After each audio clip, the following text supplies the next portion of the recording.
Hey folks, I wanted to make a quick video to show you why URL chains are so important, especially when landing pages are cloaked by the actual advertiser or sometimes by the affiliate network themselves.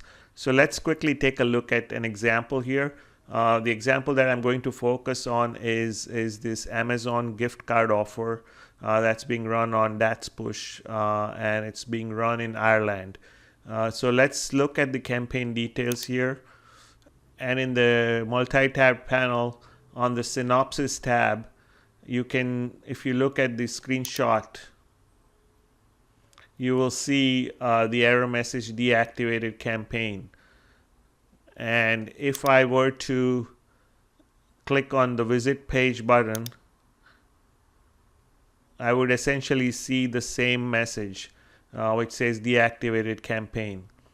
So in cases like this, your first step should be to look at the URL chains, which basically shows you all the redirects that happened before we ended up on the landing page. The last URL is the URL of the page itself, and if I were to click that, of course I will be taken to the page that we just recently saw, which gives you an error. But let's go back one URL up the chain and click on that, and let's see what we get.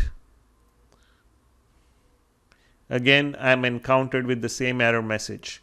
So my next step would be to go up one URL and click on that one. And voila, you are presented with the actual landing page that the network or the advertiser was hiding from us. So this is a great way to find some of the cloaked pages or pages that have error messages like this. And I just wanted to show you the importance of the URL chains for finding some of these hidden pages.